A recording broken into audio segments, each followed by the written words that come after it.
नमस्कार, मी प्राची साळुंखे बुलेटिनमध्ये आपलं स्वागत करते आणि बुलेटिनच्या सुरुवातीलाच एक मोठी ब्रेकिंग न्यूज समोर येते। टोकियो ऑलिम्पिकमध्ये भारताला दुसरं पदक मिळालेलं आहे।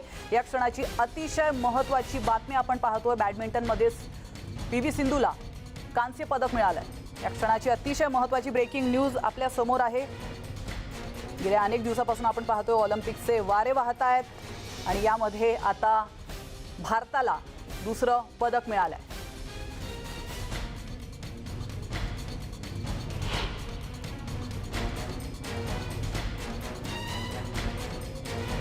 क्षणाची महत्त्वाची बातमी आपण पाहतोय। टोकियोच्या ऑलिम्पिक स्पर्धेमध्ये पीव्ही सिंधूने बाजी मारली आहे आणि भारताच्या नावे आता दुसरं पदक आलेलं आहे। पीव्ही सिंधूने दुसरं पदक मिळवलेलं आहे, कांस्य पदक मिळवलेलं आहे। या क्षणाची महत्त्वाची ब्रेकिंग न्यूज आपण पाहतोय।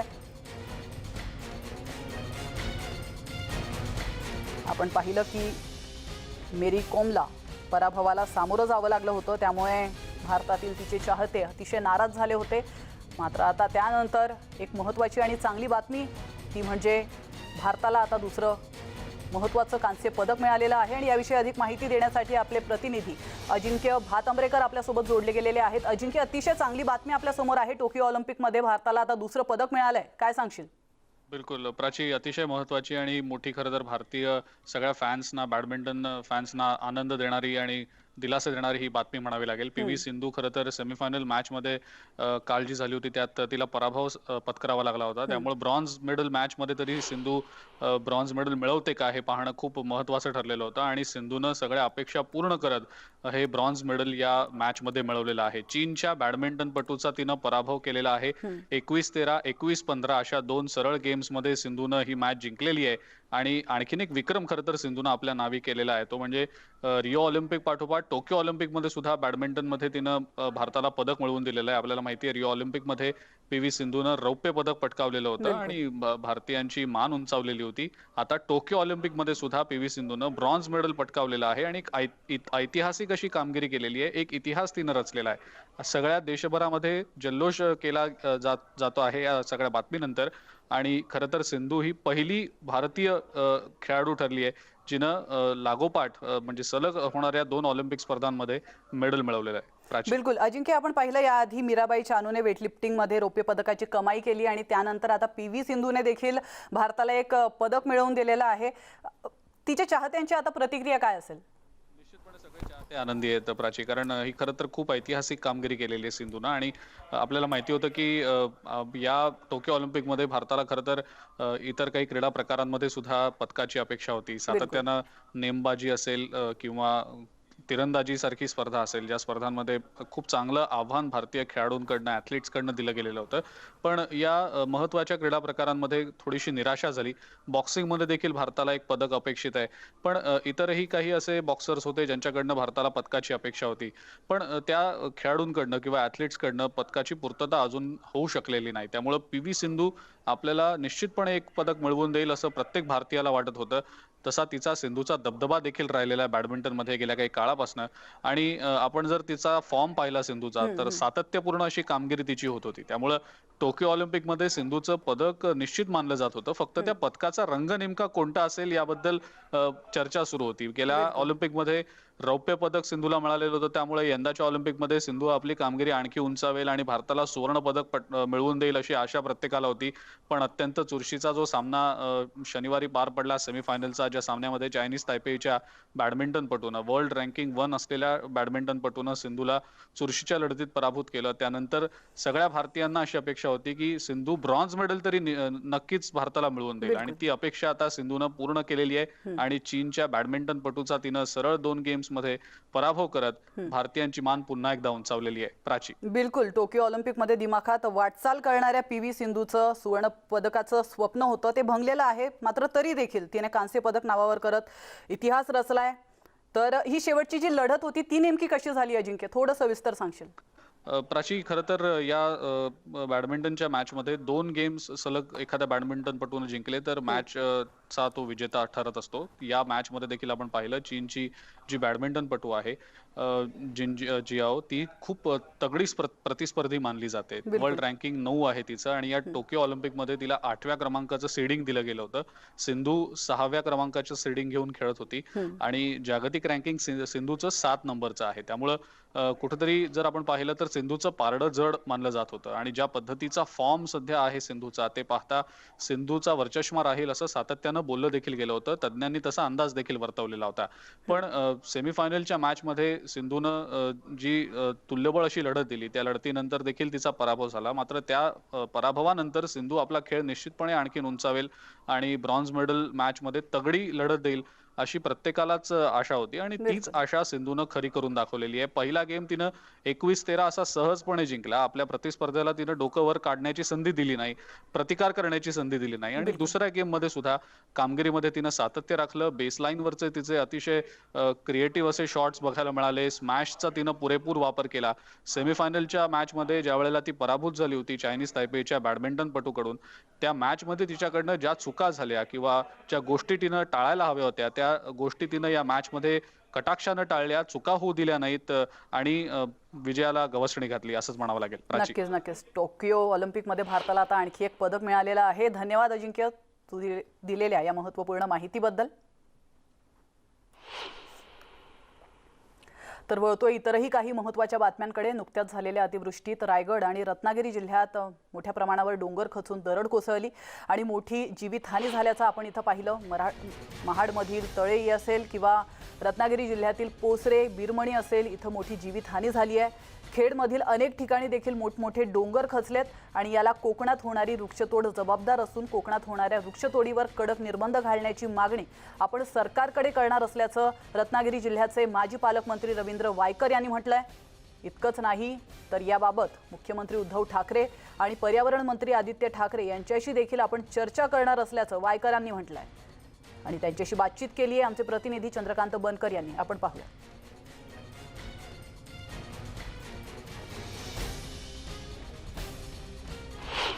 नेमका का डोंगर खचतायत याबाबत आपण माहिती घेऊया. माजी पालकमंत्री आहेत रवींद्र वायकर साहेब.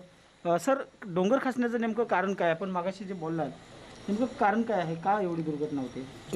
प्रामुख्याने याच्यामध्ये डोंगर खचणं याच्यामध्ये येईल की ज्या पद्धतीने वृक्षतोड होते, बांधकाम होत आहेत, तर याला कारण प्रामुख्याने आहे तर वृक्षतोड आहे. एक साधं मी उदाहरण देईन की आपण इथून जाताना परशुराम घाटातनं जातो. आता परशुराम घाटातनं जाताना त्यावेळेला ताज हॉटेल तुमचं झालं. हे ताज हॉटेल त्या डोंगरावरती आलं, पण त्या डोंगरावरती ताज हॉटेल आलं ते बांधताना जे खोदकाम झालं, त्याच्यानंतर तिथे आणखीन काही बंगले आले, आणखी काही आले असतील. आता हे झाल्यानंतर एकदा ती घसरण जर 20-25 वर्षापूर्वी जर त्यांनी ते झाडं तोडली असतील, आणखी काही माती काढली असेल, काय झाली असेल, त्याचे परिणाम तुम्हाला त्यावेळेला दिसणार नाही. ते परिणाम 15-20 वर्षांनी दिसतात. तर वायकरांची ही प्रतिक्रिया आपण पाहणार आहोत. मात्र आता या क्षणाला पी.व्ही. सिंधू यांचे वडील बोलतात. आपण थेट जाऊयात. ये बस होगा ऐसा, सो इसीलिए वो छोड़ दीजिए. जो रात गई तो बात गई, ऐसा करके आप छोड़ दीजिए. अभी इस गेम को कॉन्सेंट्रेट करिए, क्योंकि अगर आप जीते तो एक रिकॉर्ड होगा. क्योंकि पहले सुशील जी का 2 मेडल है ब्रॉन्ज, तो अभी सिंधु अगर जीतेगी तो पहली भारतीय महिला होगी कि 2 मेडल देश के लिए ओलंपिक्स में वन आफ्टर द अदर ले आई है. तो आप तो जाने हैं, अगर लूजिंग सेमीफाइनल खेलना तो बहुत पेनफुल का मैच होगा, लेकिन ओलंपिक्स का तो अलग बात है, इसलिए आप नहीं छोड़ना है करके मैंने उसे बताया है. तो रियो 2016 कोच के बारे में मतलब आप खुश थे उनके साथ? उन्होंने मदद की है क्या, मतलब in reviving her and coming back and hitting in this match? या बिकॉज आई एम, पहले मैं बोल चुका हूँ, कोच बहुत अच्छे मेहनत किया था बच्ची के साथ और उन्होंने he has given that freedom कि सिंधु आप ये कभी रेस्ट होना तो लीजिए, कभी कैसा होना आप बोलिए. लेकिन सिंधु तो रेस्ट नहीं लिया था और हमें गवर्नमेंट से और बैडमिंटन एसोसिएशन ऑफ इंडिया से और सुचित्रा एकेडमी के प्लेयर्स भी थे जो हेल्प कर रहे थे सुचित्रा बैडमिंटन का. तो सबका मेहरबानी से अभी సార్ రియో ఒలింపిక్స్ లో సింధుకి ఇప్పుడు టోక్యో ఒలింపిక్స్ లో సింధుకి how do you define because age is of course something No, that of matter course, అవుతుంది. she's 26 now, but you know, age is not. It's only this thing. But if you keep yourself fit, I don't think with age, more experience. So what I have seen in Sindhu Today. during not today, the entire tournament.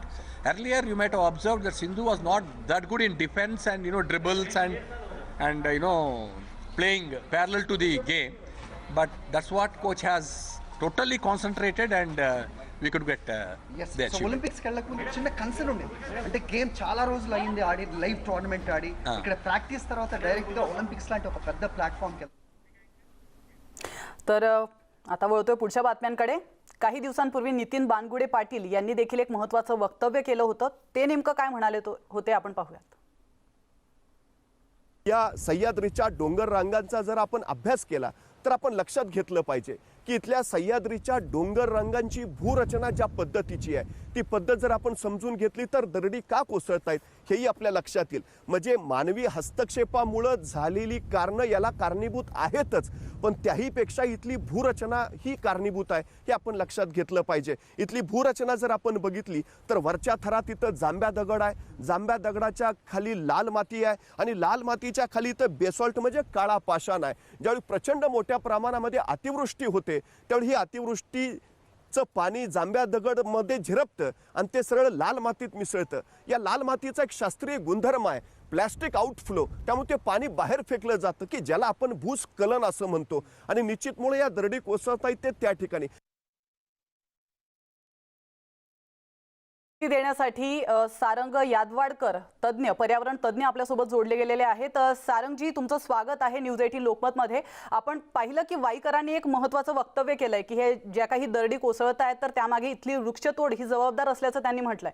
तुमचं काय मत आहे? त्या दरडी कोसळण्यामागे वृक्षतोड तर नक्कीच मोठ्या प्रमाणावर जबाबदार आहे, तो प्रश्नच नाहीये.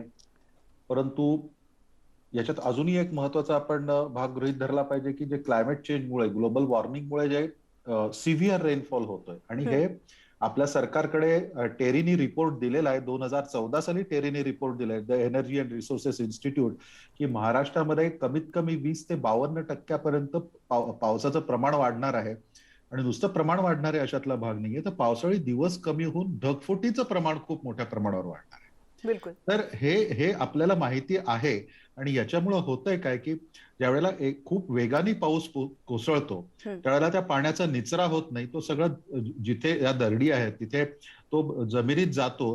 तिथे इंटरमॉलिक्युलर फ्रिक्शन जे आहे मातीच्या कणांमधलं ते संपतं आणि माती ढिली होऊन दरड कोसळायला लागते. तिथून असे प्रसंग घडू शकतात. सारंगजी, आता प्रशासनामार्फत काय उपाययोजना केल्या पाहिजे की जेणेकरून पुढे या दुर्घटना घडायला नको, तर त्याबद्दल तुम्ही प्रशासनाला काय सांगाल? याच्यात एक अत्यंत महत्वाचं आहे की आपल्याला प्रशासनाकडून अत्यंत स्पष्ट नियम येणं आवश्यक आहे आणि त्याचं इम्प्लिमेंटेशन होणं आवश्यक आहे की झाडं तोडणं, टेकडी फोड करणं हे पूर्णपणे थांबवलं गेलं पाहिजे. हे फक्त कोकणातच होतं यशातला भाग नाहीये.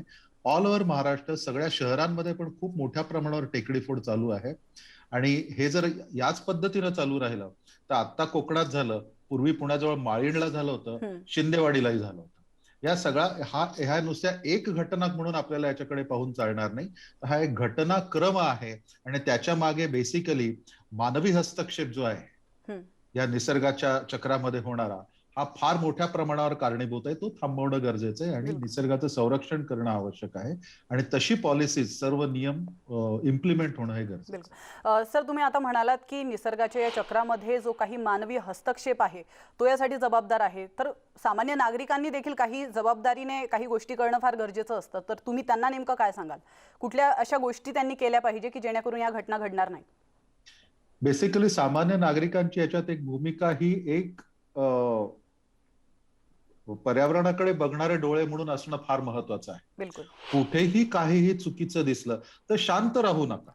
चुकीचं दिसलं ना, तुम्ही संबंधित क्षेत्रात काम करणाऱ्या व्यक्तींना किंवा संबंधित सरकारी खात्यांना तातडीनं कळवा आणि त्याचा पाठपुरावा करा. पाठपुरावा केल्याशिवाय दुर्दैवाने आपल्या देशात कुठल्याही गोष्टी होत नाहीत. ही सत्य परिस्थिती आहे. त्यामुळे सामान्य माणसांनी याच्यात भले ती नदीमधली अतिक्रमणं असतील, टेकडी फोड असेल, झाडं तोडणं असेल, याचा पूर्णपणे पाठपुरावा करा. हे इश्यूज, ह्या सगळ्या गोष्टी ज्या घडतायत त्या अत्यंत गांभीर्याने घेणं गरजेचं आहे. आपल्यासाठी, आपल्या पुढच्या पिढ्यांसाठी घेणं गरजेचं आहे.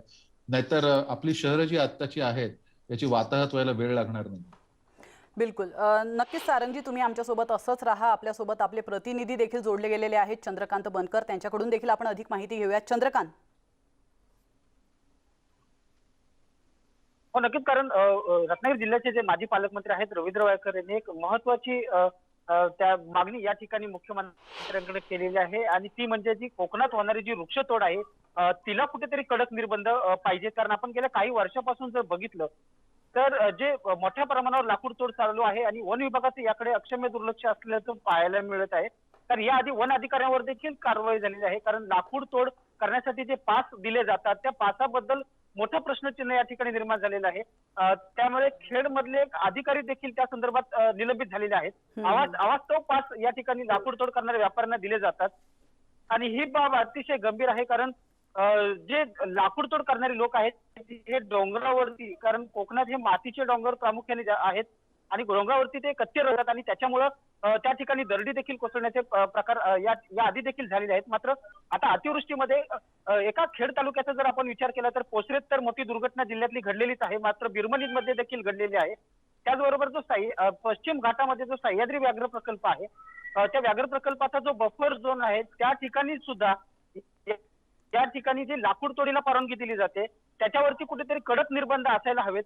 आणि महत्वाचं घोषणा जी आहे, महत्वाची मागणी जी रवींद्र वायकर यांनी केलेली आहे ती म्हणजे मुंबईत स्मशानभूमीमध्ये जे लाकूड जातात, कारण अनेक शेकडो टन, हजारो टन लाकूड जे आहे हे दिवसाला कोकणातून मुंबईत जातं. तर जे पर्यावरण मंत्री आहेत आदित्य ठाकरे आणि मुख्यमंत्री उद्धव ठाकरे यांच्याकडे प्रामुख्याने मागणी केली जाणार आहे की मुंबईमध्ये विद्युत दाहिन्यांचा वापर जास्त केला जावा, जेणेकरून लाकूड तोड आणि पर्यावरणाची हानी होणार नाही. कारण एकंदरीत बघितलं तर हे जी मागणी केलेली आहे ही अतिशय महत्वाची मागणी कोकणासाठी आहे, आणि कुठेतरी जी वारेमाप, जे निसर्गाने संपन्न असणारं जे कोकण आहे तिथे होणारी जी वारेमाप वृक्षतोड आहे त्याला कुठेतरी आळा बसला पाहिजे, आणि त्याचे निकष देखील जे आहेत यात कुठेतरी बदल झाले पाहिजेत अशी मागणी या ठिकाणी रवींद्र वायकर यांनी केलेली आहे. आणि अनेक पर्यावरण जीव बिलकुल. चंद्रकांत, आपल्यासोबत पर्यावरण तज्ज्ञ सारंग यादवाडकर देखील जोडले गेलेले आहेत. तुम्ही त्या ठिकाणी आहात चंद्रकांत, तिथे नेमकी काय परिस्थिती आहे हे तुम्हाला चांगलं माहिती आहे, तर त्याविषयी तुम्ही सारंग सरांशी देखील बोलू शकता.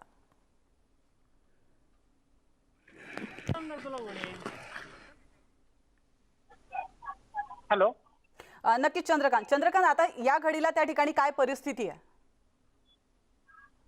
एकंदरीत बघितलं आपण तर आता गेल्या जे लॉकडाऊन होतं आता गेल्या वर्षी आणि या वर्षी लॉकडाऊन होतं, ते लॉकडाऊनचा फायदा घेऊन देखील अनेक ठिकाणी मोठ्या प्रमाणावर वृक्षतोड या ठिकाणी झालेली आहे. आणि याबाबत पोलीस स्टेशन असेल किंवा तहसीलदार कार्यालय असेल आणि वन विभाग असेल यांच्याकडे देखील तक्रारी आहेत. कारण कोकणातली जी लोक आहेत ते व्यवसाय निमित्त जे आहे ते मुंबई पुण्यासारख्या ठिकाणी राहतात, आणि त्यांच्या ज्या जागा जमिनी या ठिकाणी आहेत त्याची देखभाल करण्यासाठी कोण नसतं. कारण कोकणामध्ये पूर्ण डोंगरच्या डोंगर या ठिकाणी खासगी मालकीचे आहेत, आणि याबाबत पर्यावरण याबाबत जे वन विभागाचे अधिकारी आहेत त्यांच्याशी याबाबत संवाद साधला तर ते सांगतात की फक्त ही खासगी जागा आहे ते तोड देतात. मात्र एका बाजूला जर शासन सांगते की झाडे लावा, झाडे जागा त्याचं संगोपन करा, आणि दुसऱ्या बाजूला शेकडो झाडं तोडण्याची परवानगी ही खुलेआम दिली जाते. कारण आपण जर बघितलं तर उत्तर रत्नागिरी विभाग असेल किंवा रत्नागिरी जिल्ह्यात सगळीकडेच मोठमोठ्या वाखारी आणि पाहावं तिकडं आता लाकूड साठा करणाऱ्या स्वामील आपल्याला पाहायला मिळतात.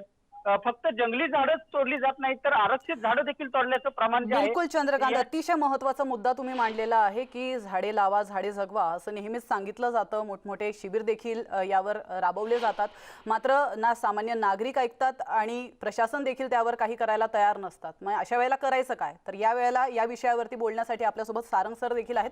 त्यांना देखील आपण अनेक प्रश्न विचारणार आहोत, त्यांच्याकडनं या विषयावरती मार्गदर्शन घेणार आहोत. मात्र तुर्तास या ठिकाणी घेतो एक छोटासा ब्रेक, लगेचच परत येतोय. तुम्ही पाहत राहा न्यूज 18 लोक.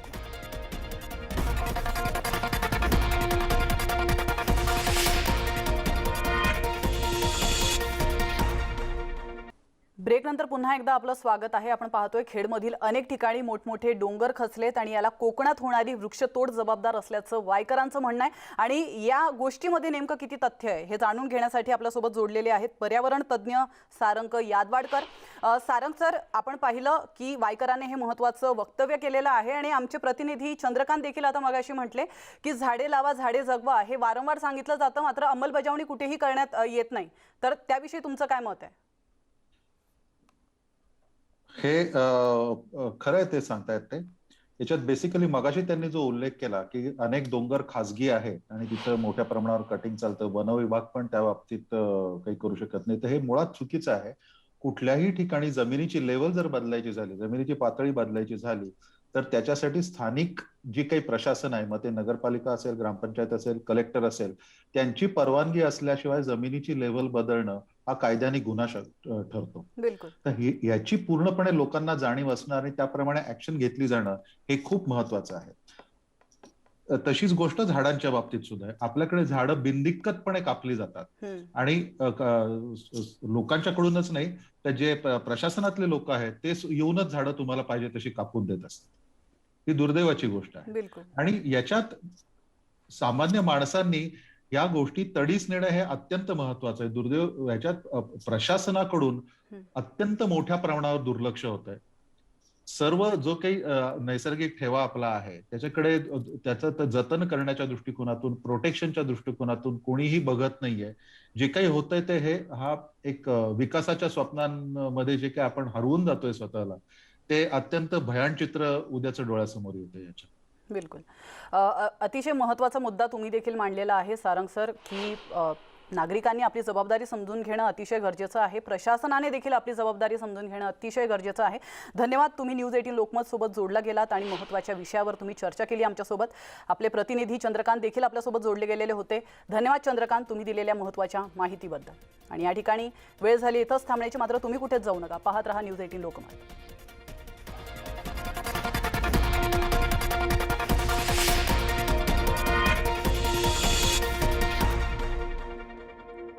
करण्यात येते. लसीकरण झालेल्या